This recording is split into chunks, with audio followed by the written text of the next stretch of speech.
What is... Dax, are you? Tracking all our cars on Carvana Value Tracker on all our devices? Yes, Kristen, yes I am. Well, I've been looking for my phone for... In Dax's domain, we see all. So we always know what our cars are worth. All of them? All of them.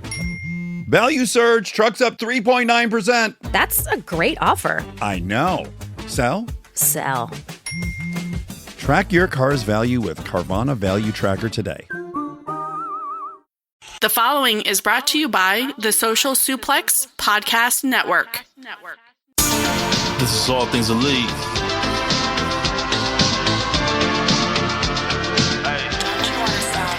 Welcome back to All Things Elite.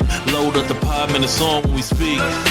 Rich right here, let me warm it up for Austin and Floyd. Couldn't be no one but the boys. When it come to All Things Elite from the fan perspective, swear, man, it ain't no question. Hear from them first. Swear, man, they putting in the work. No, they had to get me for the verse. Social Suplex Network zone. Hours at a time in your headphones. Austin and Floyd on the microphone. Backing out on the ring, getting in the zone.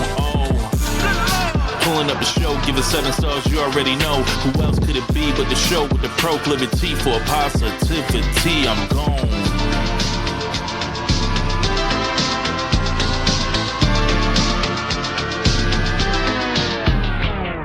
Hello, everybody. Welcome to the 265th episode of Social Suplex's podcast about AEW with a proclivity for positivity. Welcome to All Things Elite.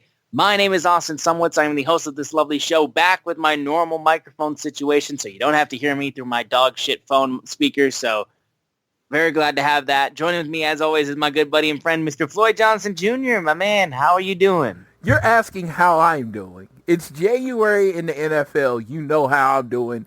Victorious. Now, I have been told this year that the best team in the NFL was in Detroit.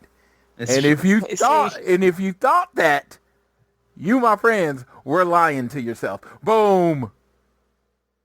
This man literally told me before we started this podcast, it's like I've held back so much and I didn't want to go at you like this. And now he just waits until, we're on the podcast and we're in front of everybody to kick me while I'm down. It's just... And dude, for 30 days. I expect nothing less. For 30 days, the face on my Facebook post was Jared Goff. People were so confused. They just know how hardcore of a Chiefs fan to me. Do you know how much that burned my soul? Every day that I had to look at Jared Goff's face as my profile picture, I hated one of my closest friends a little bit more.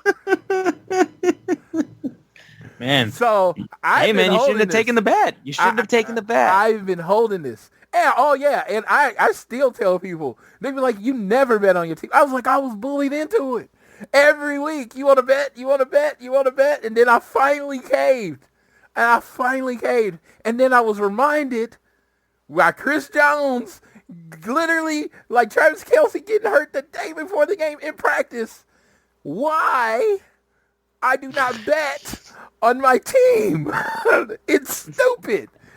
Everything's gonna go wrong, and it did. That's not my fault. It is your fault because you're a Lions fan, and it's like you don't understand. I still hope. Like when we let the Bengals not get in the playoffs by losing to Detroit, I was like, good, because screw you Bengals, because you beat us 3 years ago. I am petty when it comes to sports. I guess so, man. Hey, listen. Floyd's got every reason to be happy. His team now has the pathway to the Super Bowl that he wanted. Because, look, man, there's a reason why he's been dogging on me right now about the fact that, the Lions are out of the Super Bowl, unfortunately, because they lost the Commanders. It's because he doesn't have to face the Lions in the Super Bowl now. Now it's either Philly, a team they've beaten before in the Super Bowl, or Commanders, a rookie quarterback. Which provides a very good opportunity for the Chiefs to win as well. We were the hardest chance they had to defend their chance at a three-peat. And now that we got bounced first round, he's kissing his lucky stars. All due respect to the Detroit Lions and Mr. Jared Goff. The biggest threat to us winning the Super Bowl is this Sunday at 5:30 Central Time. They've been the biggest threat all year. They were the biggest threat to us last year. It's this team. It's going to be fun. I am looking forward to it. But if you want to know what this is basically in wrestling terms, Floyd is the Bloodline and Josh Allen is Cody Rhodes because we need Cody Rhodes to finish his fucking story. You know what's the crazy part, right? If we win the Super Bowl this year, because of, before the Super Bowl gets played next year, we will pretty much have the title as champions pretty much as long as Roman's reign. Pretty much. Yeah. As long as Roman's reign. That's why this man wants it so bad, dude. He wants the three-peat so bad, and I told him, and as many people I'm sure that are friends with him have told him before, it's like, look, man, not this year. We can't take it this year. Dude. Not this year. Dude, Fresh blood. I've hit up so many of my friends because honestly, it's weird. Except the Lions, we go on a tour next year of playing. So we play J. Rose, Baltimore Ravens. We play my friend Chris's Philadelphia Eagles. My wife is a Dallas Cowboy fan. We actually play them in Dallas. So it's like I'm probably going to go to more Chiefs games next year than ever. And next year, if we get this third one, I honestly won't care if we win or lose. I'm like, whatever. Once you get 3 and you break history and you break it, it's like after that, it's like, whatever. Yeah. We're the greatest team ever if we hit 3. Okay? Pretty much it. So no, but basically we'll just leave it at this because Floyd's got every reason to be happy. I'm heartbroken. I lost both my coordinators. I lost my chance at a Super Bowl for the second year in a row. It sucks, but we gotta get healthy. We gotta improve in the trenches, and we need Jared Goff not to turn the ball over so much. He had a very bad game, but he's still my quarterback. That's where I'm at right now with the Lions. Sucks. It's just very, very sucky. I was supposed to cover the NFC Championship game this weekend. Not happening anymore. It's a shame. So you can watch the AFC Championship game and see how a real team does it. I figured, you my boy. I'll just watch Jeff Jarrett cut a promo for 40 minutes. That'll be a better use of my time. You, my boy, we family. And I was like, man, his team's out. He's going to root for my team. And then before we got on the call, he said, brother, man, I can't watch y'all do it again. And I was just like, and it hurt me. That hurt me. And I took that personally, like Michael Jordan. I am having a great week. I am looking like literally, this feels like this period from last week to this Sunday is taking fucking forever. All I want is that game to start. All I want is the kickoff on. It's Josh Allen versus Patrick Mahomes. These are the games as a football fan. Let's just say you didn't give your team, you just like football or your team is terrible. These are the games that you don't like, you rarely get, right? Where you have, let's just say top 5 quarterbacks. You have 2 top 5 quarterbacks going against each other. The number 1 seed versus the number 2 seed rematch from last year's playoffs. Like it's the top rivalry in the NFL, right? Yeah, it's basically the Mariah May Tony Storm of the year. And they had us. It's Buffalo in Buffalo last year. The story is written.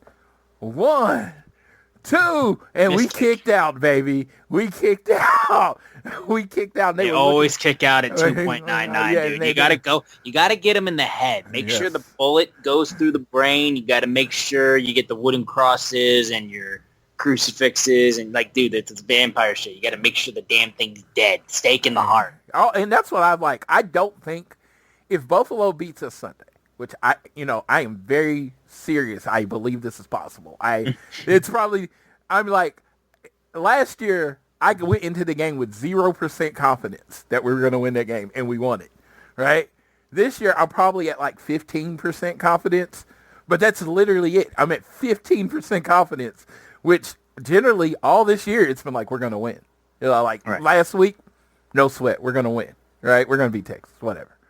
This is the first game I've had in a very long time where it's just like in my head, it's like, we could lose this game. So I don't know. This is like the big event. This is like Floyd Mayweather versus Manny Pacquiao. This is the main event of football. Like, I truly think whoever wins this game wins the Super Bowl. I believe that as well. I honestly do. So if you hear me talking about it, I am nervous And I have not been nervous about a Chiefs game since the last time we played the Bills in the playoffs. So, Correct. Yes, you've been in the preseason this whole fucking time, my dude. Yes, and this is it. This is the game. We played a 1-game season. I've even made the argument, and people have said I was Reed, because I know, you watch your team enough, you know the play calls we get, you know the runs we get, you run the schemes you get on a very low level. I am by no means an NFL expert. I just know my team. I feel like we have held back so much for this game. Oh, yeah, for sure. Like last week, we did not throw it to DeAndre Hopkins. I think he only got 2 targets for 0 catches. Mm-hmm. I just don't think it's going to be that way this year. I'm going to quit talking about it because literally I could talk for 2 hours about a game that doesn't happen for 2 days. I was going to cut you off at this split 2 days that I don't play in have no effect on the results. Right. I'm just going to be sitting in my home praying. Pretty much, man. Like, so now, we got a lot to get into obviously this week. First of all, we need to make an announcement real quick. Unfortunately, due to circumstances, we will not be doing an episode next week. We want to make that very clear from the jump right now. Yeah, I would like to say it's unfortunate, but you're going to be on a wrestling boat, and I'm going to be at the Royal Rumble. Yeah, so we got some things going on. It's not unfortunate. We are very happy to be skipping a week. You're going to be watching all the wrestling you can on the weekends. Hobnobbing, doing karaoke with Harley Cameron. Me, I'm going to be with my boy Tyler and his kid. We're going to meet the QB1 of the WWE. I don't call anybody else QB1. You know how I roll. But the QB1 of WWE, Mr. Cody Rhodes. I know this is the AEW podcast. Probably a sensitive name. I apologize. But I'm going to be having a good weekend. So, we're going to be having a good time. We're going to think of all of you. We're going to tell you about our times when we get back on the next show. Oh, 1,000%. But, but we are going to skip a week. It feels good because usually when we have to skip a week, we don't know until, when we're about to record the show. So there's never an announcement. Mm-hmm. We actually have forethought. And we're like, okay, we know neither one of us is going to be available. I am going to be at Tyler's house sleeping. And you're going to be sleeping in, where y'all leaving out of? Is it Miami? Or Miami, I believe. Yeah, leaving out of Miami in the next morning. So it's going to be a good time. And you're going to have access to AEW, all the AEW action on the boat. Yeah. We got fucking... we got Will Ospreay tweeting out recently about how he has to do a drunk spelling bee apparently on the cruise. And he's like, did I agree with this? What was the tweet that he said? Yeah, he said, he can't read hey, Jericho, I think there's may have been a mistake. It says, me and Al are hosting / taking part in a drunken spelling bee. I would like to say what a bad idea it is for me to be anywhere near that, seeing as I can't spell or read. I can drink, though, is what he said. Yes. Will Ospreay is pretty cool. I've heard he's a ride on the ship. Yes, he is a ride on the ship. Like, all that energy you see in the ring, it's just him. It's like... And as excited as he is in the ring, it's almost like he's a toned down version of himself in the ring. It's crazy. So you are going to have a great time. I even said it, I was looking at it a few months ago. I didn't realize it was the same weekend. I was going to take a last minute and jump on the boat. But then I realized that it was the same weekend as the Royal Rumble, which I'd already reserved for. So that is definitely not happening. But, no show next week. We'll have one, the week after. Yeah, that's basically it for that. But we got a lot to get into, obviously, for this episode of All Things Elite. Before we get into the show, though, and we cover our review of Dynamite, we want to make sure you guys are downloading this fine show on YouTube Music, Apple Podcasts, Spotify, wherever you choose to listen to us on. Give us a share with your friends, family, coworkers, whoever you wish. Rate, review, subscribe so you don't miss a single episode of the show. And if you're so inclined, you can also follow us at AT Elite Pod on Twitter. You can also follow at Social Suplex, who make this show possible. Check out all the other shows they have on their network. I am at Austin Sumowitz, SZUMOWICZ. Floyd is at Floyd Johnson Jr. on Twitter. Now, the big news of the week is the ATE award results are up now, and we have an award. We have a prize to give out, actually, right now. Floyd, yes. So we definitely announced the prize on the show. And I actually hit him up on email. We replied, it's all good. He's going to get the tickets.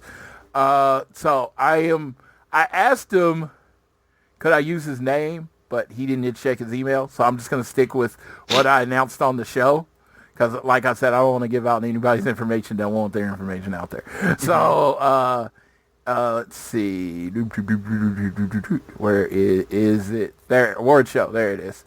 The winner was Little Jimmy 979@gmail.com. Shout out to him.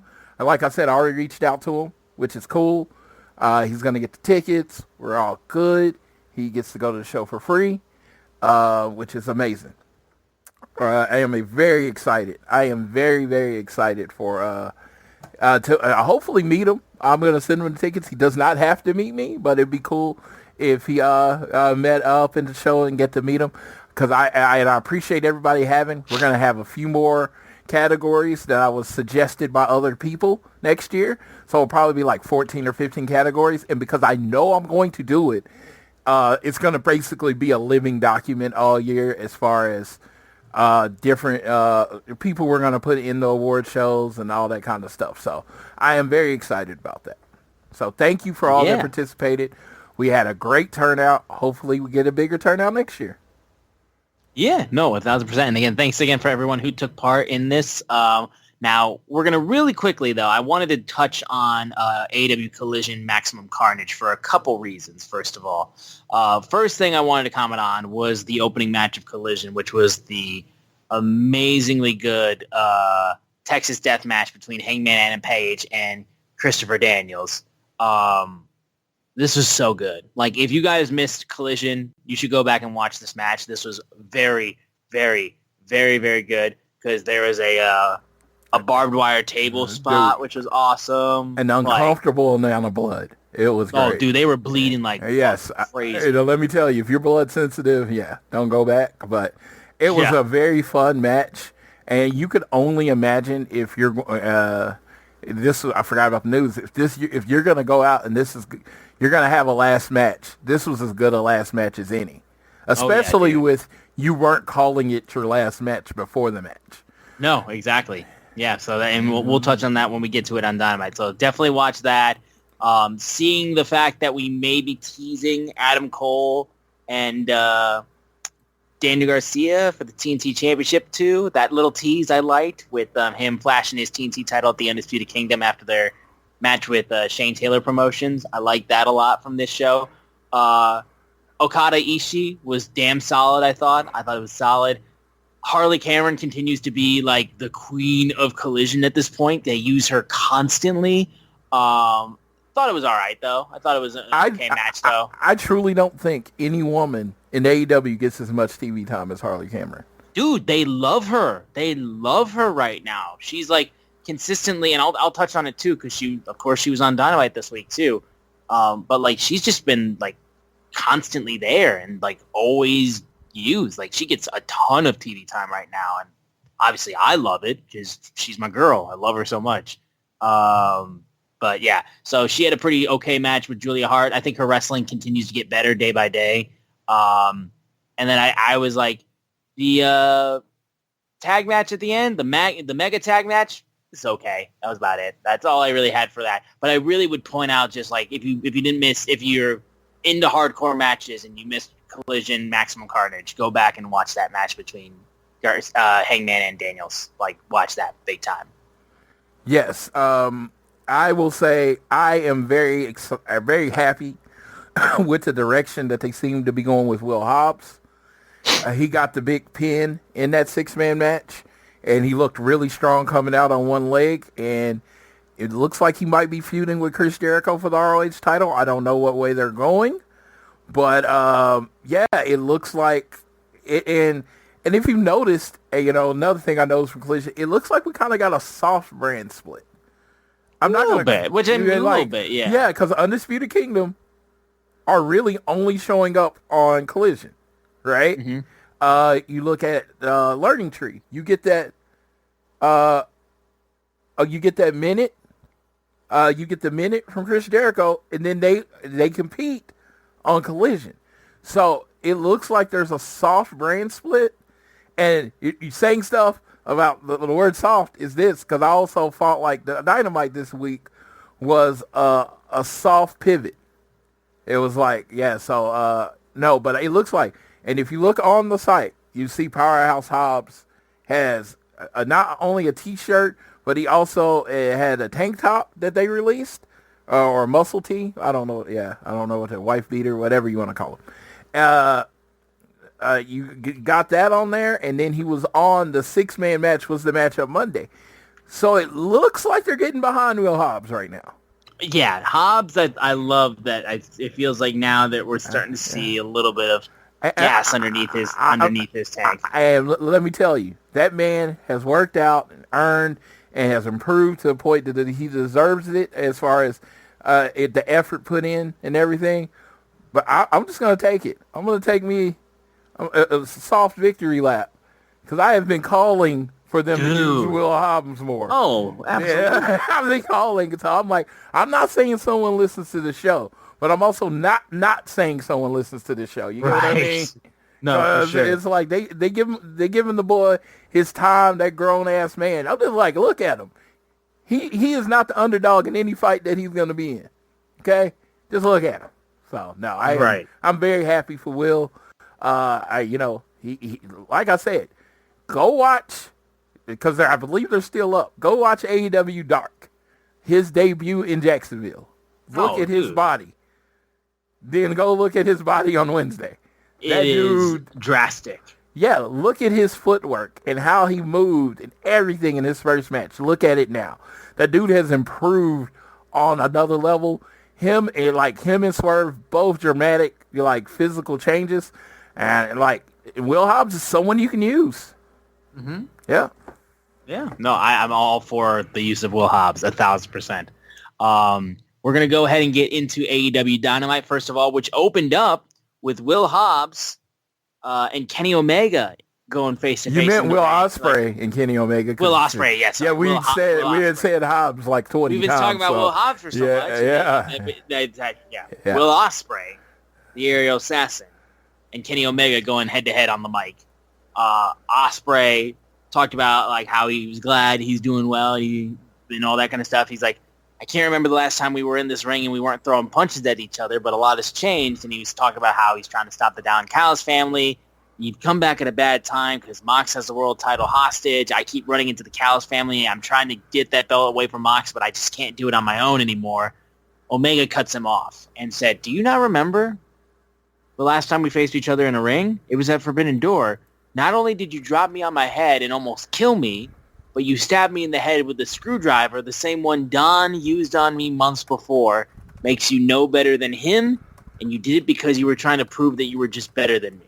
So I don't believe that you were better than me then. I don't believe you're better than me now. You've been number one this time, but now you've been number two this whole time, but now number one is standing right in front of you. If you're here to apologize and ask for my help, the answer is no way, bruv. They get head-to-head and they're angry. Right as they're doing that, though, Don Callis comes out, calls them prima donnas. Omega chases after him, but that's when Takeshita and Kyle Fletcher come out, and they start beating up Omega. Will Ospreay comes to help out. That's when they're just brawling with each other all throughout the arena, fighting up towards the crowd in the grandstands, and Ospreay's jumping and throwing himself over off of the lighting rig, and they were just climbing on top of shit and just fucking putting it, double suplexing Lance Archer through a merchandise table. Absolute insanity to open up the show. It was very entertaining. Then after they dived off of the top of the stands and wiped out the Don Callis family, they climbed up the scaffolding around the ring as the Don Callis family ran back up the ramp. And Omega screamed how, saw what you did to your boys? Don Callis, next time we get a chance, it'll be you we're putting 6 feet under. And speaking of down under, he goes, I have an idea. He said, Will, you want an apology? Maybe it was me who should have apologized. And he goes, what do you say? Let's restore the feeling in Australia and Grand Slam. Will Ospreay, Kenny Omega versus Kyle Fletcher and Konosuke Takeshita. Let's go. they actually started playing his music before he could do his goodbye and good night. So he cuts off the music, says it. He goes, now play my music quickly because I am terrified of heights, as he slowly climbs his way off of the raft. And as he has jumped off heights all night, so that made it even funnier. No, it's very funny. I will say, unbelievably entertaining. Obviously, the one thing is that, man, these guys made up quick. Like, holy shit. Like, they were, like, ready to kill each other 10 minutes ago, and then all of a sudden, hey, let's make up and let's be in a tag team. That was the only thing that I thought was kind of funny, was how quickly they made up. But I don't really care. You know, it was fun. It was a fun opening to Dynamite. It was very entertaining seeing everybody fight all over the place. Only other critique I would have, they need to film this shit better. Like, I need a better job of following the action. Like, that's just for me on a TV side of things, where it's like, there were points where we were, like, stuck on one camera, and I'm like, I need to know what the hell, because I know more shit's happening around that. I need to know what's going on. Like, I need better cuts in the production booth, and I need better camera shots. That's about it. Because other than that, this was absolutely such a fun opening at the Dynamite. That was the only two complaints I had, though. Dude, I love so much about this opening. This is one of the better openings. This is when I talk about, you know, like having two guys in the ring and start going. The reason I want it is because I think the first segment of Dynamite sets the standard for how whole good the show's going to be. Yeah. This is the best version of this start. You know what I mean? Like, I hate starting with in-ring promos and stuff, but this was the best version of this. You got action very quickly. You know they were going to make up. They didn't make it drag off to the next week. They like, boom, here's your match. Hey, Australia, here's your match for the show. You're going to get two of the best wrestlers ever, not just in the world currently, ever, against two wrestlers that by the time they're done could be considered the best ever. That's amazing. And Kenny didn't forget. Oh my God. Wrestling tropes, and there are a lot of them, and I'm okay with most of them because wrestling has been wrestling since I started watching it. But God, when people just forget everything someone has done bad to them, it annoys me. And Kenny Omega's like, "No, bruh, fuck you." And I was like, That's why you're one of the greatest ever, Kenny Omega. I don't care if they forgave each other 10 minutes later. He at least acknowledged. I agree I agree that much. Yeah. He at least acknowledged that the last time they interacted, Will Ospreay was a punk ass bitch. And he's like, "Hey, I'm not gonna let you forget that you were a punk ass bitch." Okay. So, I'll give you that. No, and obviously too, it's like, Grand Slam is less than a month away. I understand that they couldn't, like, I would have liked them to at least wait a week for the makeup, but, you know, that's just me. But it was funny at the very least.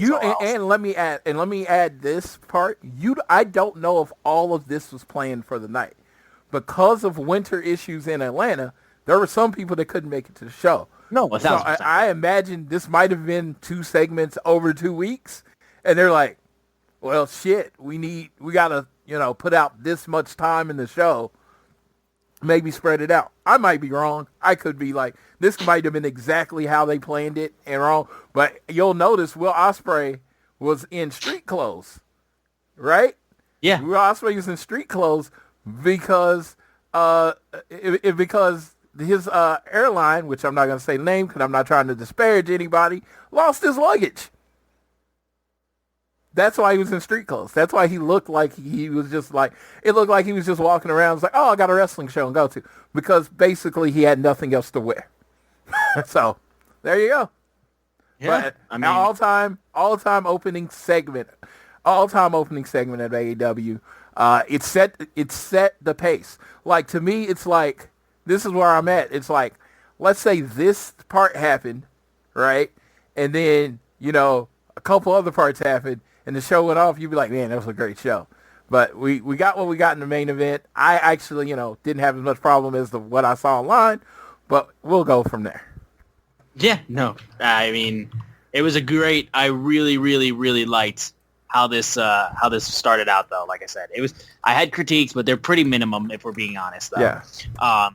We had Jon Moxley and Wheeler Yuta and Marina Shafir, the Death Riders backstage, and They talked about how Cope went to sleep in 2011 and he woke up in 2025 in a world he doesn't understand, where the animals are meaner and smarter, and basically goes, "We'll be glad to throw your carcasses on the top of the pile." Let's completely forget about that second WWE run. Yeah, that didn't happen. That never happened. That never happened. Yeah.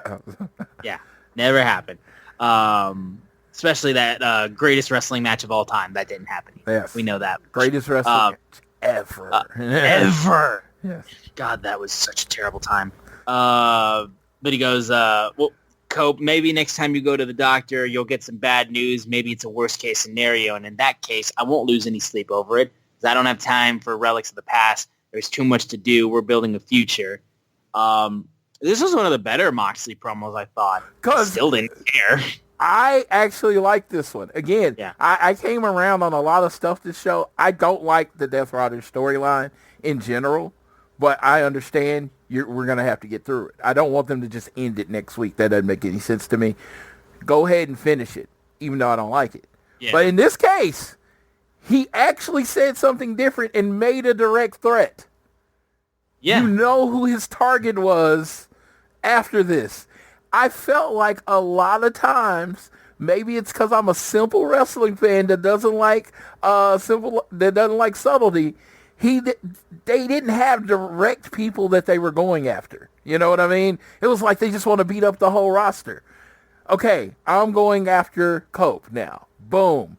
Good. We have direction. I know which way we're going. Yeah. No, I mean, at the like I said, it's one of his better ones, I will say, for sure, because at least there was cohesive understanding with it for that most. We had then the AEW World Tag Team Championship match between Private Party and the Hurt Syndicate, Bobby Lashley and Shelton Benjamin. Well, Floyd, I mean, we told them you made Private Party the tag champions. Now get them over. They did not. They did not. They did not. And they just got squashed. Yeah, this was there was not much of offense in this one for Private Party. Obviously, the right team. I want to say this straight right now. Hurt Business were the right team to win this. Hurt Syndicate were the right team to win this match. 1,000%.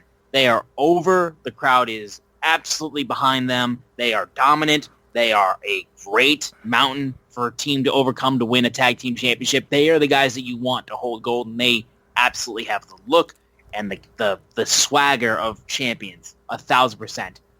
It doesn't make the run of Private Party as tag team champions hurt any less, though, because how long were we waiting for this, guys?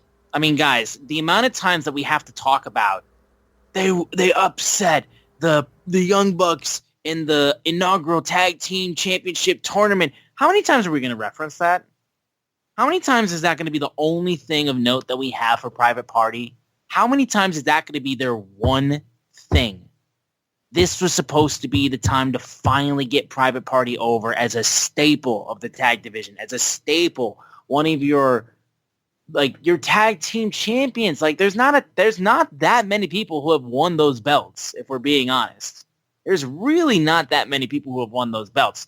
There's the Young Bucks, Sting and Darby, Ricky and Big Bill, FTR, the Guns, the Acclaimed, and Swerve Strickland and Keith Lee, and Jurassic Express, Lucha Bros, and Kenny Omega, Adam Page, SCU. That's like a good handful, I would say, but only a few of them are legitimate teams, too, let's be frank, too. But this was supposed to be it. And they held them for 84 days. Like, really? It's not even how they held them for 84 days. Yeah. They didn't do anything with them, And it's just like, and it's so funny because this is a consensus. Hey, you can't get the AEW fan base to agree on fucking anything. The one thing is, we're happy going with the Hurt Syndicate was the right decision. How they treated Private Party in this title reign was terrible. Correct. That is the consensus. How often do you get a consensus in anything in wrestling? Not very often. That is Not the very consensus. In the AEW chat on social suplex, on my wrestling, like my little Facebook group, which is a whole bunch of different people other than that, consensus that these dudes got screwed. That is, and it's just like, and it had nothing to do with their talent, their ability to tell a story. It was their booking. They just like, hey, you want to borrow this title until we give it to the other team? And like I said, how the Hurt Business won, I have no problem with that match. Because the Hurt Business has been booked as dominant. Bobby Lashley has beaten Swerve. This is how you do it. Bobby Lashley's first tag team title. This is your first step towards fixing the tag team division. But I don't think the tag team division needs to be fixed if you give Private Party their run. J-Ro, our boy Jason Robertson, pointed out something. He said, I had a feeling Private Party was losing when they didn't even do the normal entrance with cheesecake. I didn't even think of that. I went right back and I was like, they didn't. The boys didn't even get their full entrance. They's like, oh, go out there and lay down, boy. Go out there, lay down. Dude, I mean, like, let's be frank here too, guys. I mean, like, you think about this. How many title defenses did Private Party have as tag team champions? 2. Successful title defenses. 2. One of which was on pay-per-view. 1. Yep. And then how many title defenses did Big Bill and Ricky Starks have as tag team champions? 3. They had one more, and they held it for like 123 days. Like that's just slightly more, like not even that much more than Private Party did, and they still had more title defenses than Private Party had. Like, yeah. So, and that was a team that was supposed to be an AEW original, like with guys that Young Bucks put their names on these guys. Like, these guys are going to be huge. These guys are going to be this, that. And dude, it's just like it hurts. Obviously, I feel bad for Mark and Zay. I hope they're able to find their way back to becoming tag team champions at some point. And I hope they can use this as momentum to try to build themselves back up. Because I do think they're a great team. And you know what? And it's like, it's wrestling, so there's a story there. There is. There's a story. Like, we got to the titles. We got dominated. We got to come back. Like, if this was, like, honestly, older AEW, I'm like, okay, they squashed them. And what they're going to do, what they're going to do is over the next 4 or 5 months, Private Party's going to start winning. They're going to start acting more aggressive. Then maybe a Double or Nothing Private Party beats the Hurt Syndicate for the title. But honestly, I don't think that's going to happen. I don't think it'll happen either. And it sucks because Zay and Gwen, look at the storylines they've been given. You know, like from the time, the Hardy Party, all that kind of stuff. They make it work. And they give all their energy to it. I remember Zay got over for a while. You know, he sticks out into themselves. So I hope they use this as a way to get them back, and, you know, like to go down and get back and, you know, and build up. And I hope they use the one thing you know about the Hurt Syndicate is they're going to get TV time. So you're at least going to see the tag team belts now. So that's good. Because Hurt Syndicate's on TV every week. And they're literally a hot, popular new act. I want everyone to know, and I want to make this clear from me and Austin. Not very many times I speak to them. We have no problem with them being the champions. I love them being champions. I actually think it's the first step to fixing the tag division. Correct. Because you have the tag titles on people that aren't going to just be like, they're not just going to let you not put them on TV. They're not going to just not let you. They're a little older. They're a little more veteran. They're going to speak up. Yeah. And make the titles, like stronger and on the company or whatever. So I am all about them being the champions. Yeah, but absolutely. Dude, I wish Private Party could have had a better run. I thought, I don't use Deserve a lot because I think Deserve is a myth. But right. They deserved a better run. I almost put the audio in before talking about this where we literally said, you've given them belts, now get them over. And It was like they just put up a middle finger to that statement. Yeah, they were like, nope, no. we can't. What they told us was we can't get them over. We don't know how, so we're just going to take them off. Dude, I'm just like, okay. Yes. Yeah. So, yeah. But again, very excited now to have the tag team titles on the Hurt Syndicate. I think it's huge. I think it's going to be very exciting. But man, Private Party, y'all, you should have had more to do. I'm sorry. Yeah. Yeah. We then had an announcement. Congrats to the Hurt Syndicate. Congrats, 1,000%. Yes. We got confirmation that Mariah May and Toni Storm will be meeting face-to-face for the first time on Collision this Saturday. Shout out to Toni Storm's promo as well on Collision Maximum Carnage 2. That was fire. So there was a little video package on that, which I thought was great. Little quick backstage segment with Jeff Jarrett, and then he comes out after saying, Karen Jarrett came out and said, last week you got down in the mud with MJF. That's not who you are anymore. And he's like, I got it, relax. And then he comes out, and we got another Jeff Jarrett with a microphone promo. Going into this real quick, this promo, he talks about fellow Tennessean, one of the greatest that he had. He was gathering his thoughts driving up here. He remembered of Jerry the King Lawler. He said, remember two guys who beat him. Jerry watched backstage. I threw some verbal jabs. I got back to my dressing room, and King got in my face and said, what the hell are you thinking? Don't get in the gutter with your opponent. He said, sometimes it's great to come back home and remember who you are, and MJF, you're going to find out exactly who the last outlaw is, and we're going to settle this Southern style. No light, no camera. I'm going to take you out to the woodshed and beat your ass.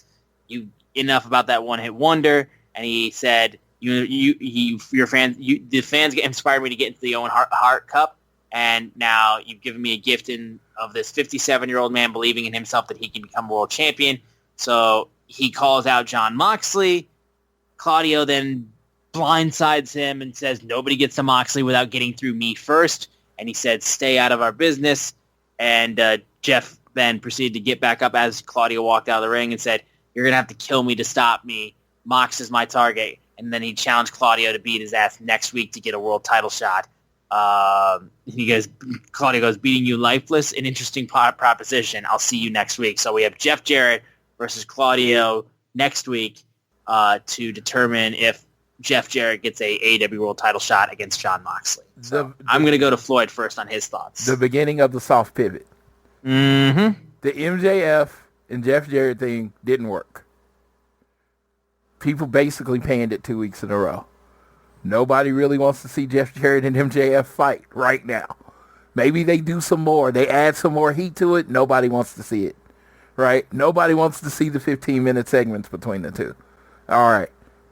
Let's get to the fucking chase. Jeff Jarrett wants a title shot. You got to go through Claudio to get a title shot. I felt like this episode, as a total episode, is the most dangerous the Death Riders have felt since they basically got together. Because, of course, it ended the same way, but they were anybody could get it through the whole show. Right. You saw them going after multiple people. Yes, and it was just like, this is the overwhelming force that we thought the Death Riders were going to be. All right? They're going after people that matter, So they go after Jeff Jarrett, and it looks like they're pivoting away from MJF and Jeff Jarrett. Again, you may end up getting Jeff Jarrett and MJF one day, but it looks like it's not happening. So, Claudio and Jeff Jarrett, I'm immediately excited for the match. There is immediate stakes. Jeff Jarrett beats Claudio, who's very beatable. He gets a title shot against Jon Moxley. Dude, I am so much better. Dude, do I love this? No. Wow. What's up? I just bought and financed a car through Carvana in minutes. You? The person who agonized 4 weeks over whether to paint your walls eggshell or off-white bought and financed a car in minutes? They made it easy. Transparent terms, customizable down and monthly. Didn't even have to do any paperwork. Wow. Mm-hmm. Hey, have you checked out that spreadsheet I sent you for our dinner options? Finance your car with Carvana and experience total control. Financing subject to credit approval.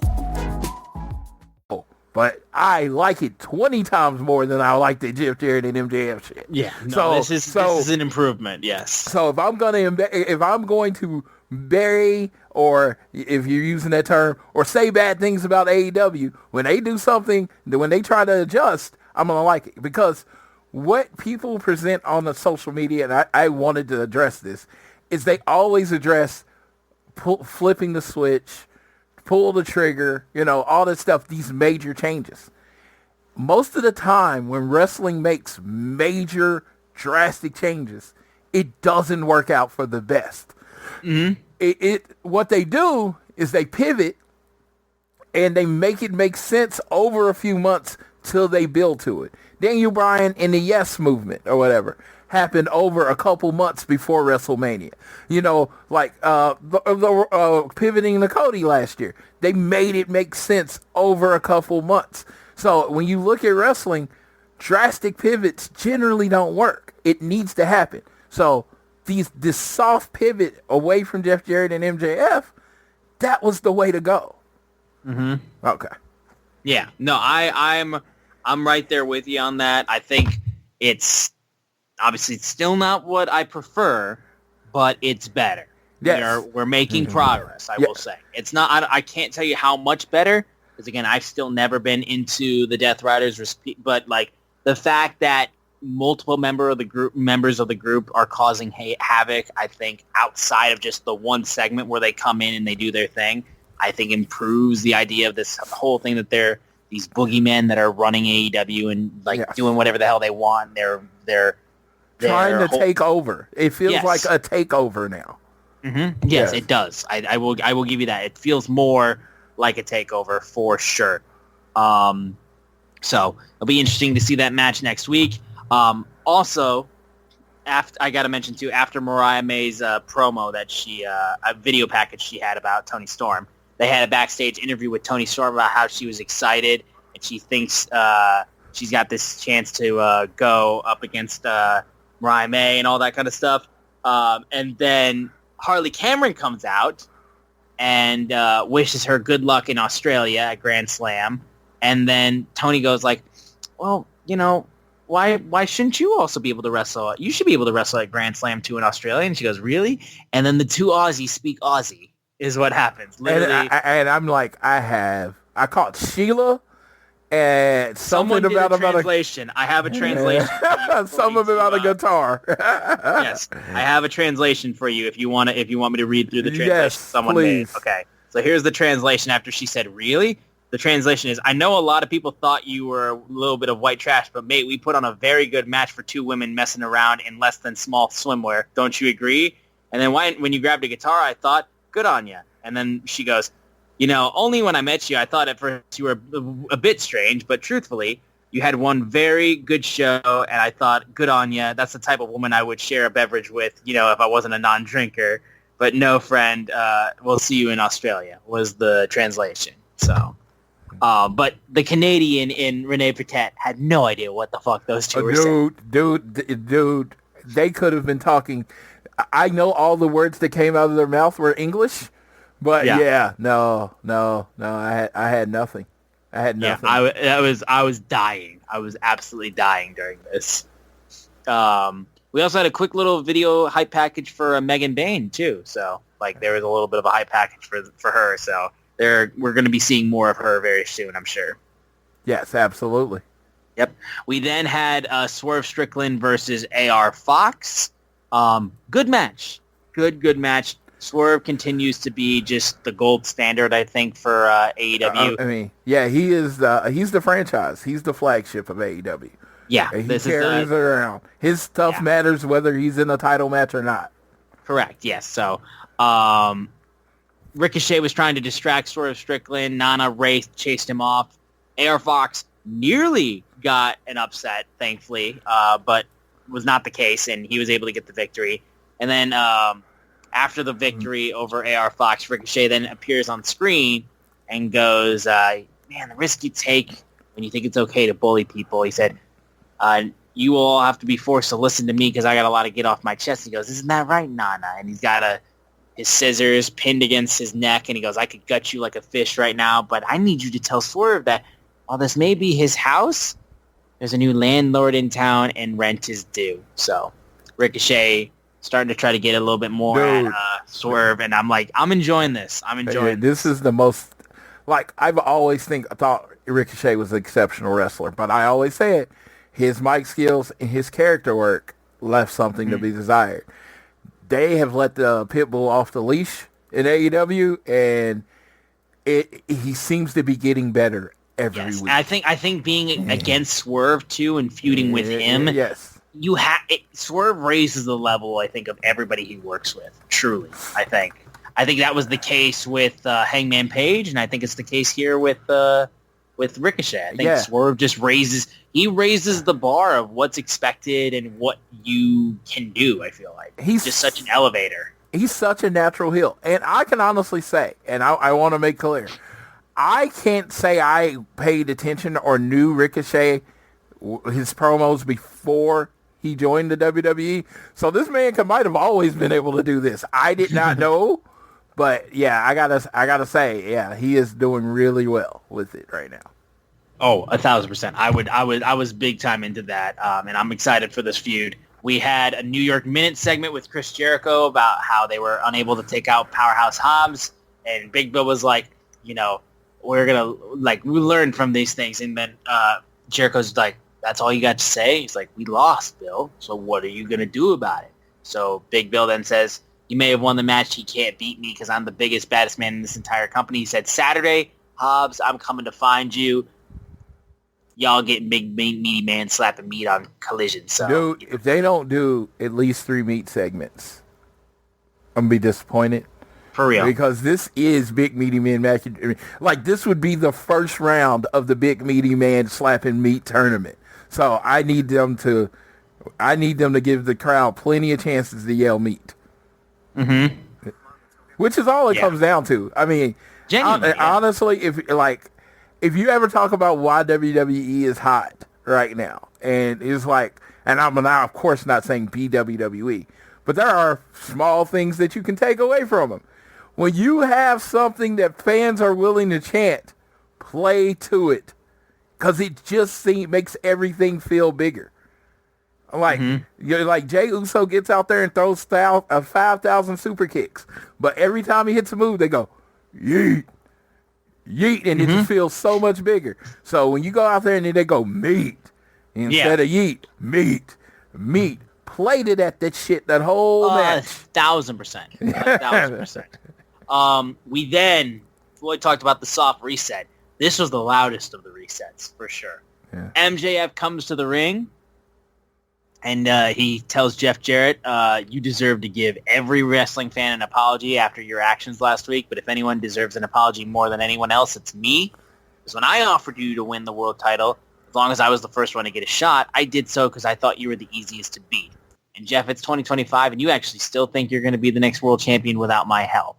And that goes to show you're as senile as you look, but by the time Claudio's done beating your brains in, you will be senile. And he goes, I know if you think you grind hard enough, you'll earn yourself more time, but I'm here to tell you the truth. Professional wrestling doesn't love you anymore. These fans don't even love you anymore, and you're about to find out sometimes you're better off making a deal with the devil instead of defying him. And that's when some cowboy shit happens as Hangman Adam Page comes out. He gets in the ring, in MJF's face, points at him to get out, and MJF's like, okay. He obliges, and he gets out of the ring. There's a jobber in the ring. Hangman makes quick work of him, and that's when he beats him down. And then after the match is over, he continues to beat him down, and he uses the Angel's Wings, Christopher Daniels' finish, as sending a message. And that's when CD walks out onto the ramp, and Hangman bolts towards him. And we're going to talk about that part next real quick, but I want to just say from the match and the intro and the promo from MJF, this was the biggest reset.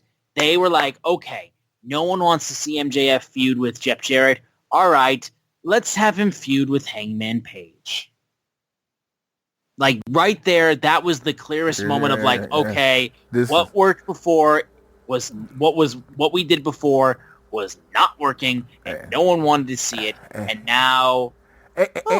And I want to let... Two stars colliding. Like, there we go. I want to let AEW fans know this. I truly believe when there is a consensus, you can lead to change. And the consensus over the last 2 weeks, everybody I talked to, and I truly believe my ability to talk is vast with a lot of people that like a lot of different styles of wrestling. Mm-hmm. No one wanted to see Jeff Jarrett and MJF.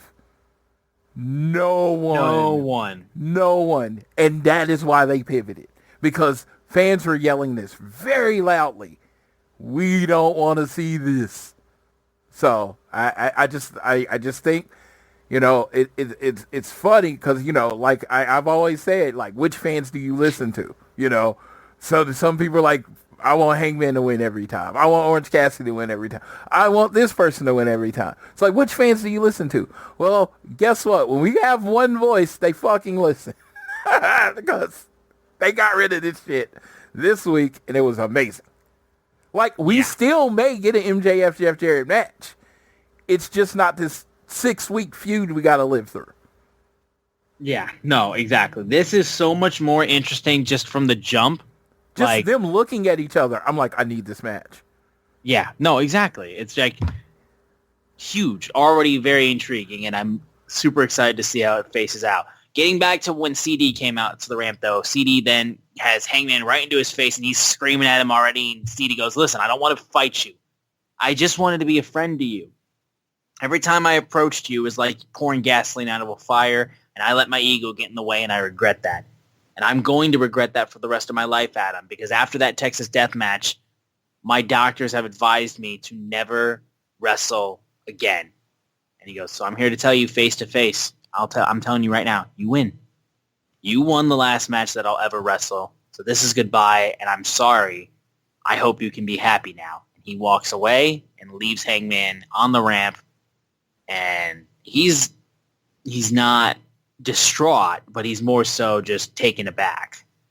There was even a moment someone caught too, like the moment after he said, my doctors have advised me to never wrestle again. There's a moment where Hangman even just under his breath kind of just went, what? Like this very slightly. There was a little bit of subtlety to it, which I liked. First of all, before I even get into this, the Hangman's thing there, Christopher Daniels, thank you. From the bottom of my heart as a wrestling fan and from the bottom of everybody who's been a wrestling fan for as long as they have been, this man has been part of pro wrestling for 2 decades. Ring of Honor and all the work that he did there. I mean, the Fallen Angel was a pinnacle of Ring of Honor in the area of the 2000s where they were just absolutely on fire. Christopher Daniels is absolute legend. Yes. Met him multiple times. The nicest guy. And let's not forget, too, this man acted in the Waterworld stunt show at Universal Studios. This man is multi-talented. So the thing about Fallen Angel, he's probably the person that I've seen wrestle probably in the most companies. No, for I real. saw him wrestle in Nashville, saw him at AEW, you know, like definitely saw him at ROH. But you think about it, the Fallen Angel, Christopher Daniels, everybody will remember the triple threat match with AJ Styles and Samoa Joe and TNA. He was Curry Man. I believe he wore the Suicide costume at one point in time, I believe. You know, SCU, which in essence, him and Kazarian reignited their career. They were on a little down, so he reignited their career. And then they brought up Scorpio Sky with them, you know. And it was just like, and they made Scorpio Sky kind of a name. And then when it came down to, hey, we're going to win somebody the AEW tag team titles, he basically steps back and lets Scorpio take the spot. Maybe that was the plan from the beginning. I don't know. But he takes a step back. And you want to talk about like veterans focusing on the future and the young people in the audience. Christopher Daniels did. He retired. He had a retirement match. You know, it was a not so hidden secret that the Hangman match was his retirement match. And more, you know what? Tony Khan would have probably let him, you know, go out on a win if he wanted to. He would have picked somebody who could win. No, he used it to basically start Hangman turning back face from what it looked like. What it looked like, it's like, so he used that to get one of the young people back on the track. I don't know everything about the back business. I don't know mostly anything about the business, but I've always heard one unanimous thing: Christopher Daniels is an excellent person. Yes. And every meet and greet I've met, he's always been the nicest. He's always seems willing to help other wrestlers. Shout out to Christopher Daniels, amazing career, And hey, you know what? He went out on his own terms. That was a match that literally he felt like he could have had 10 years before. He didn't look slow. He didn't look old. He just went out. Yeah. And again, dude, it's like he has such a level of just consistent excellence, I think, in his entire career. And dude, it sucks to not be able to see him wrestle anymore. I wish him all the happiness and health and retirement. I'm sure he'll continue to be on AEW TV though. But as terms of being a full-time wrestler, man, hey, enjoy retirement. I saw his family already threw him a massive party, which is awesome to see. Lots of love from Frankie Kazarian, AJ. Lots of love, yeah. Yes. Oh, absolutely. And his move, the best moonsault ever. His move, the only person I know, at that time that did the move, lives on through Jacob Fatu and Tiffany Stratton as the prettiest moonsault ever. His fingerprints are all over wrestling. All over wrestling. And he's a person that might be Arn Anderson. Even though we appreciate him now, 5-10 years from now, people are going to appreciate him even more. Oh God, yeah. His career is going to gracefully, it's going to improve with age for sure. I think. Yes.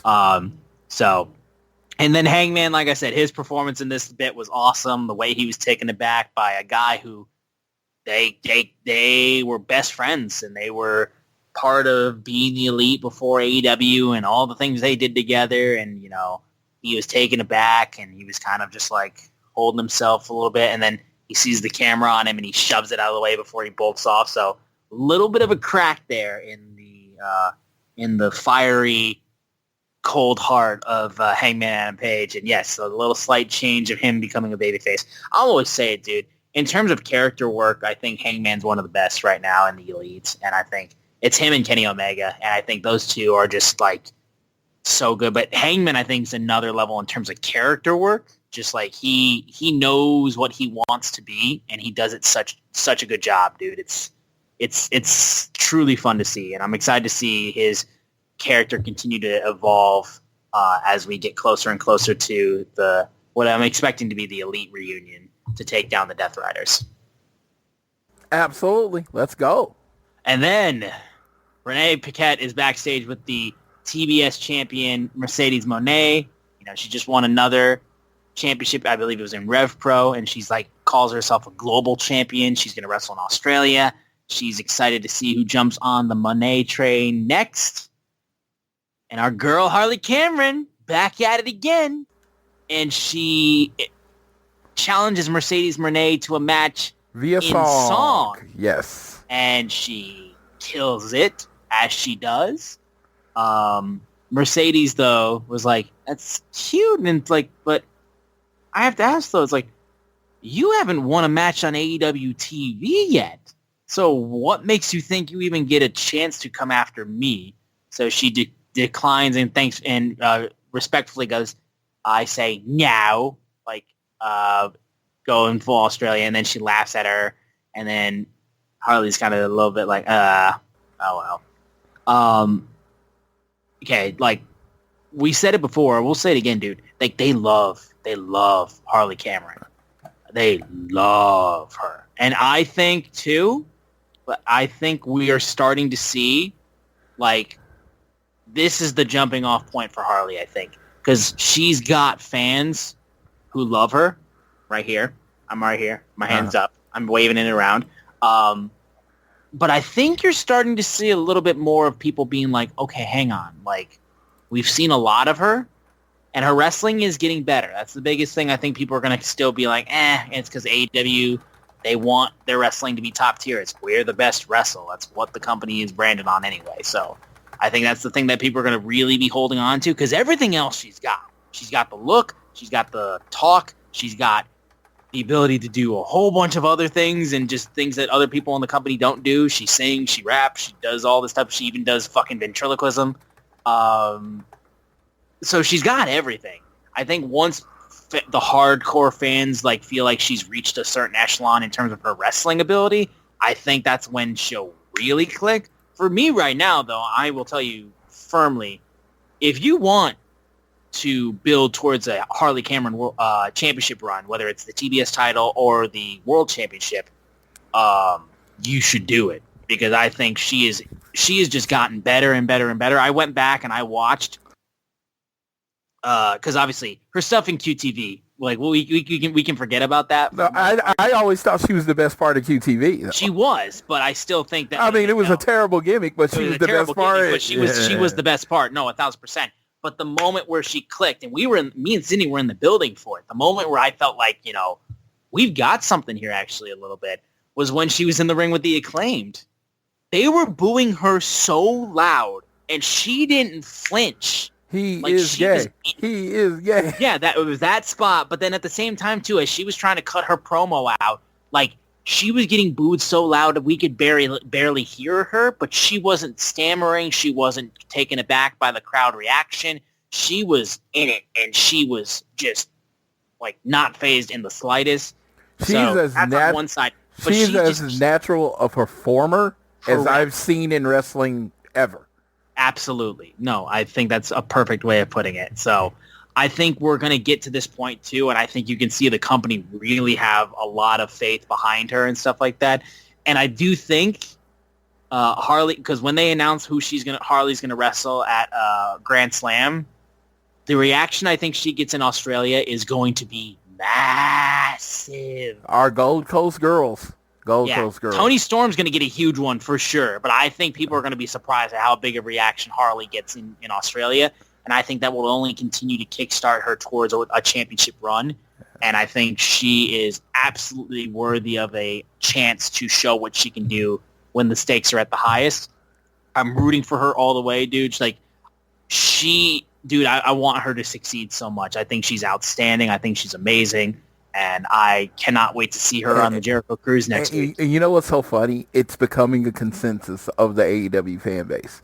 Like, yes. I listen to one of the harshest critics of AEW possible, and even he sees it in Harley Cameron. Who is that? It's Joe Lanza from Voices of Wrestling. Oh, okay. Yeah. He is just like, when I say harsh critics, I mean, if he thinks something's good, he's gonna be like, it's amazing. If he sees something bad, he's gonna bury the hell out of it. He even sees it in her. Everyone sees it, that Harley Cameron has that intangible it factor, and you have to take advantage of it. Yeah, no, I think if you jump on this, I think it's gonna be great for sure. We had a video package as well, I will say, before this match. Jamie Hayter and Julia Hart. Actually, no, sorry, this was afterwards. So first of all, Jamie Hayter goes one-on-one with Julia Hart was up next, and I thought this was really good as well. I thought this was a good match as well. Obviously, it was a little bit disappointing that this was the only women's match on the card, but we had women's wrestling. Women were all through the show. All through the show, yeah. So that we didn't have to worry about that in terms of just the representation and all that kind of stuff. But this was a good match. We've been waiting for Jamie Hayter and Julia Hart to go at each other, with all the mind games that Julia has been playing on Jamie for quite some time. And I thought this was good, but not great, because I thought there was still something like held back a little bit. And it was true after what Jamie said after the match too. Julia had the octopus hold on, which I thought was great. Jamie was able to get out of it though. And eventually, though, it looked like she was going to get beat with the crucifix bomb, but she kicks out. Then the hate breaker and the haterade, and that was enough to pick up the victory for Jamie. And then she goes, I have heavy respect for women like you and what you do.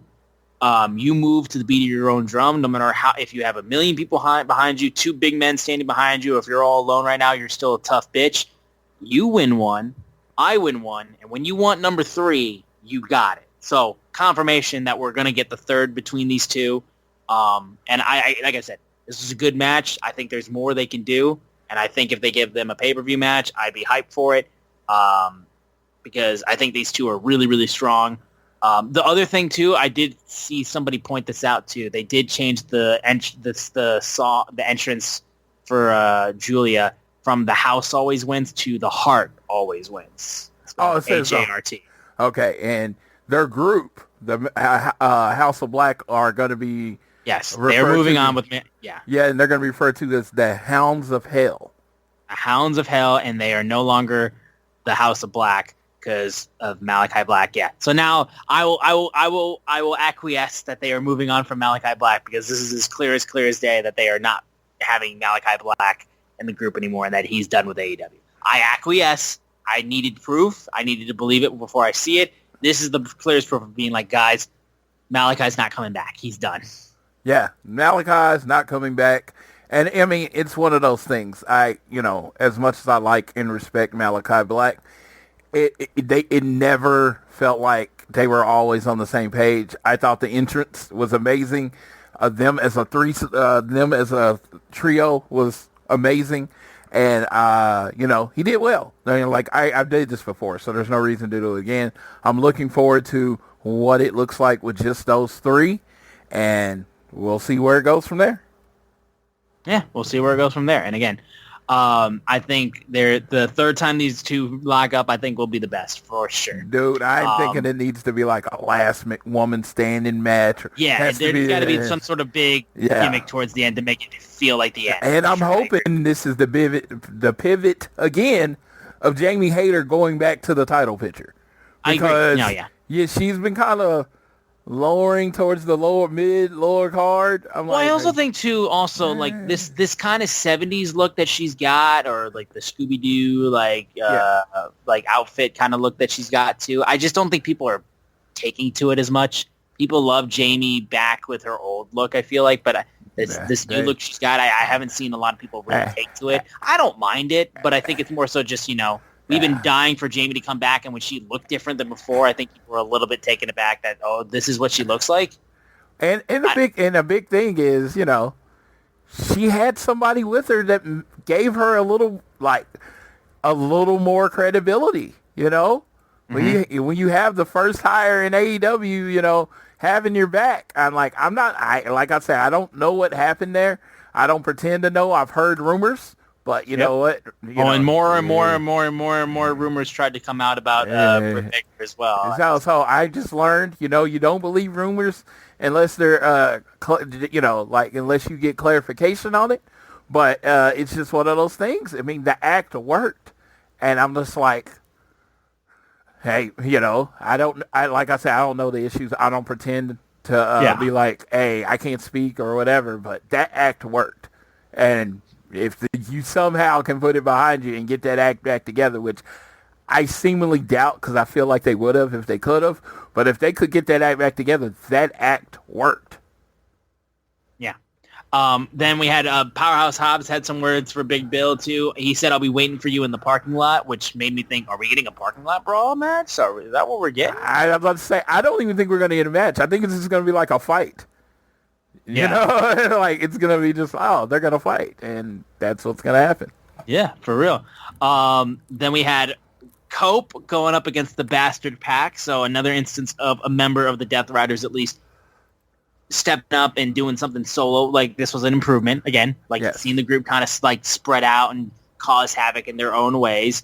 And this was good. I thought this was good. I thought this was a really strong match. I liked seeing Cope go up against Pack.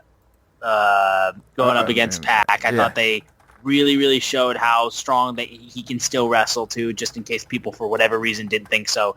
In terms of this being the main event, I think this was a really strong finish to the show. Pack, of course, is just the best. Like, I love that dude and how he wrestles. He's just vicious and has such a way of carrying himself. I thought was great.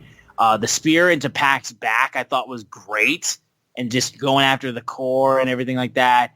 And then eventually he has this like TKO cutter that he does, and Pac gets pinned by Cope. Huge win there for Cope for sure. But that's when the Death Riders came up on screen, and then that's when they had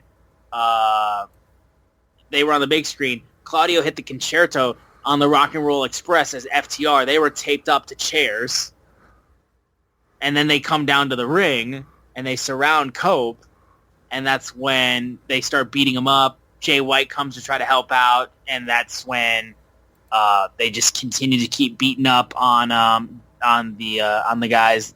Low blow by Wheeler Yuta on Jay. They stomped on Switchblade, choked out Copeland, and he was just kind of like struggled a little bit. And again, this seemed like a reset. Like I said, this felt like people were like, hey, this is how dangerous this group is. This is how you need to take these guys seriously. This is what they do. They cause havoc. They cause mayhem, not just in the storyline that they're involved with, but in every facet of AEW. The brutality was good. Setting up Moxley versus, obviously, Cope at Grand Slam, I think will be exciting. I still don't like the group. I still am not fully into it yet, but I will say this was a good reset. I think this is a good way of trying to get people to remember like the thesis of the group at least a little bit. But yeah, and they really wanted to go after, obviously, Cope's neck. That was a big focus of it, too. Like, that was a big focus, which I thought was really, really good as well. And the brutalizers that Pac hit 2 brutalizers on Cope, too, and, like, was basically trying to make it so you're not going to move your neck, period, after this match. And, again, they choked him out afterwards, too. So the going after Cope's neck, I think, throughout the entire part of this segment, match, the match and the aftermath, I thought was really, really good too, just to continue to show their viciousness. Absolutely. I love this episode of Dynamite. It was so much better. And like I said, it's just, dude, they got rid of what we didn't like. And they and it's just like, you think about it, you say it that simple, but that's what they did. And they started focusing on other stuff. And now we're going to be building to something. And now we know, we may get Jeff Jarrett versus Mike, which we may get Cope versus Mox. But everybody's heading towards Mox, which is the goal. I like it. I like this episode. I thought this was a solid episode, very much an improvement on the previous 2 weeks. Yeah, no, we needed an episode like this in a big way, dude. I think this was great to see, genuinely. I really, really enjoyed this episode. I thought there was a lot of really good stuff. And yeah, no, I thought this was a good way to close out. And J-Ro did ask one question. Where the hell was Jeff Jarrett at the end of the show? Nowhere. He had already got jumped by Claudio. You'd think he'd want to come get some get back, but he's old. He's like, you know what? I'm gonna wait for my get back. Yeah, he's old. It takes a while to heal. Okay, whatever. A little bit. Yeah. But that was AEW Dynamite from this week. We have we'll go ahead and real quickly talk about what we've got coming up for Collision. First things first, obviously, we're going to have Konosuke Takeshita. This is Homecoming Collision as well, so they're going to be back at Daly's place. Konosuke Takeshita is going to be defending his international championship against Katsuyori Shibata. So we got that match to look forward to. And then in terms of other Collision matches, we're also going to have a match between Gates of Agony versus Brody King and Buddy Matthews. So that's going to be that match as well on Dynamite. On Collision. And then we're going to have the face-to-face between Toni Storm and Mariah May, which I'm so fucking excited for. If you're going to watch the show for any reason, you're going to watch it for that, 1,000%. And then we're going to have a trios match between the Undisputed Kingdom, Adam Cole, Kyle O'Reilly, and Roger Strong, versus Daniel Garcia, Daddy Magic, and Cool Hand Ange. So I believe that's everything we have announced for Collision, though, moving forward. So, again, you're looking at it, and let me say this. I want to say a few things about what we have announced. So, if you're adding Brody King and Buddy Matthews to the tag team division, right? And then you got the Gates of Agony. Then you have Private Party. Then you have Top Flight. And then you have, that's not even talking about, Brian Cage and Lance Archer. it looks like we're getting back to a tag division.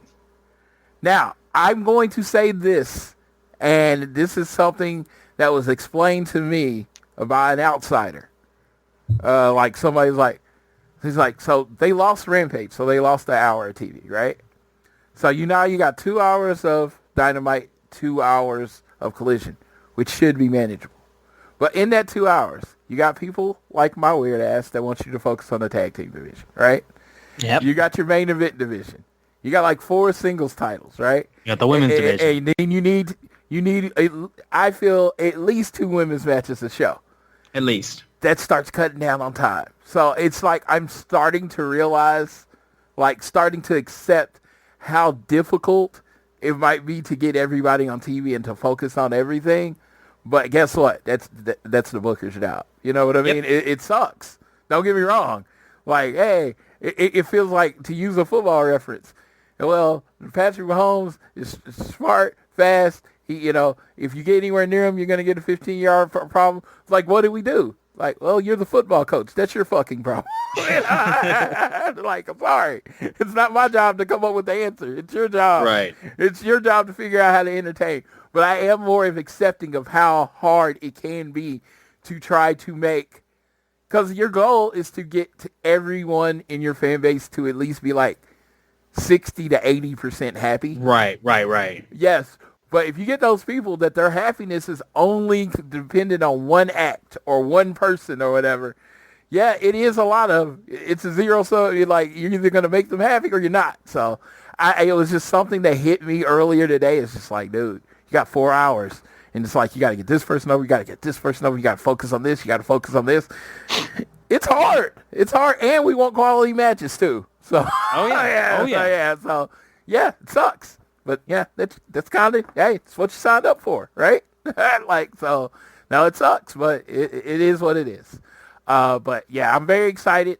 Like I said, my particular thing is the tag division. You know what? I would almost be okay with them focusing the tag division on just one of the shows, right? It wouldn't be the worst thing in the world. Yeah, like Collision is the home of the tag team titles, or Dynamite's the home of the tag team titles.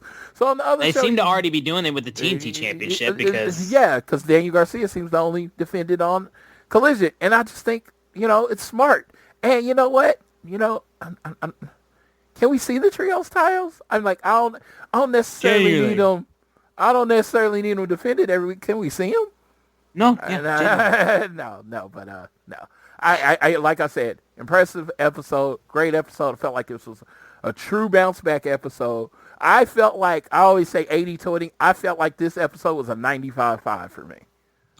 I would echo that as well. And then the only things was Will Ospreay versus Brian Cage was announced for next week's Dynamite as well. Yeah. And then we also have Jeff Jarrett, of course, versus Claudio Castagnoli, with Jeff getting a world title shot if he gets the win. That's next week as well. And then Swerve Strickland versus Ricochet will be on the February 5th episode of Dynamite. So in 2 weeks, we're getting Swerve versus Ricochet on Dynamite. So that has been announced as well. That was announced today on social media. Yes, and I know they've moved down to the 2,500 seat arenas, but they look like they're all been mostly sellouts. By when I say sellout, they sold 95% of the tickets. So that's another great sign. You know what I mean? It's like, again, and the crowd seem active.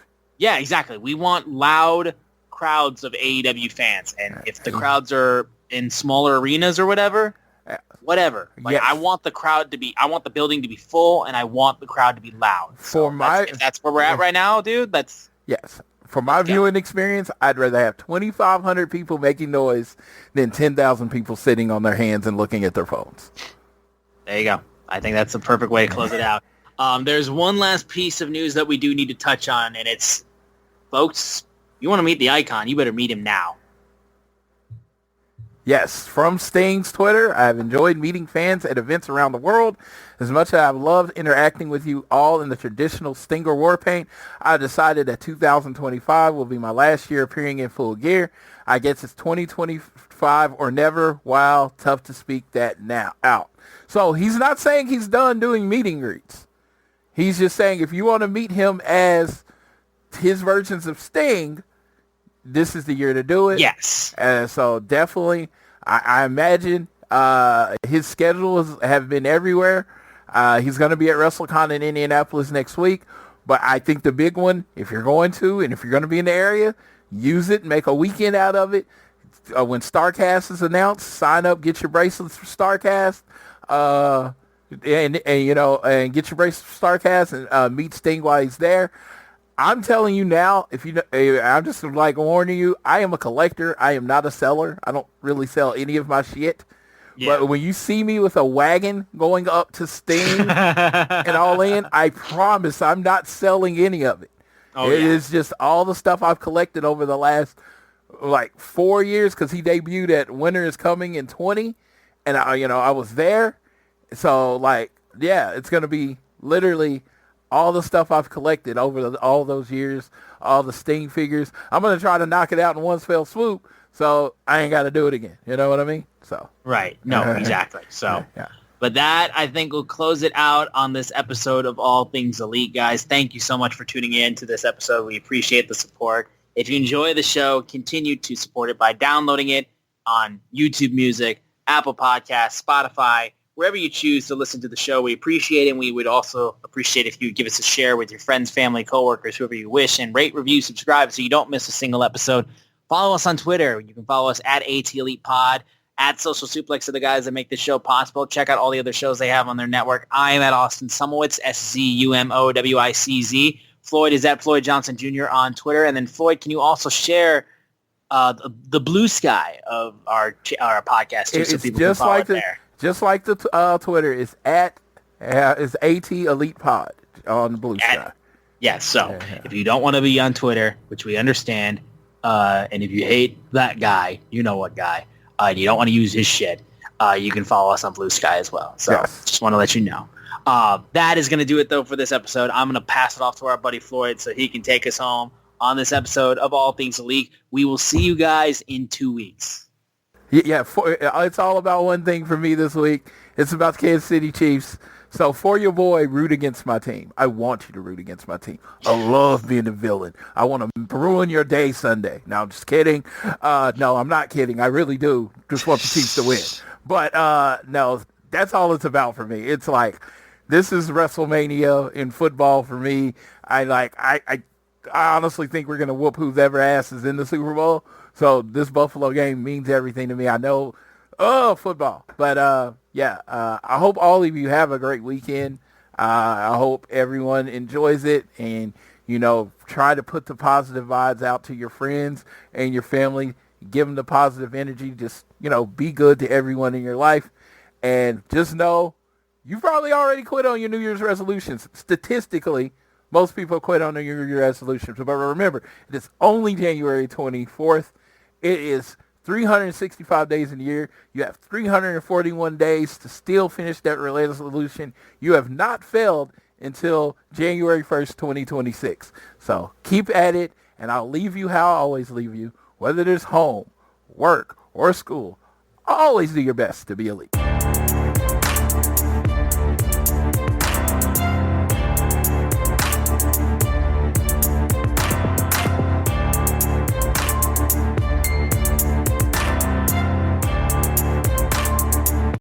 Wow. What's up? I just bought and financed a car through Carvana in minutes. You? The person who agonized 4 weeks over whether to paint your walls eggshell or off-white bought and financed a car in minutes? They made it easy. Transparent terms, customizable down and monthly. Didn't even have to do any paperwork. Wow. Mm-hmm. Hey, have you checked out that spreadsheet I sent you for our dinner options? Finance your car with Carvana and experience total control. Financing subject to credit approval. Now Taxes is 100% free when you file in the TurboTax app if you didn't file with us last year. Oh, yeah? Yeah, just do your own taxes in the app by 2/18. What if I have lots of forms? All good, all 100% free. What if I had 3 jobs? Still 100% free. What if I once saw Bigfoot? That has nothing to do with taxes, so still 100% free. Now that's what I'm talking about. Now this is Taxes. See if you qualify in the TurboTax app. Excludes TurboTax Live, must start and file in app by 2/18.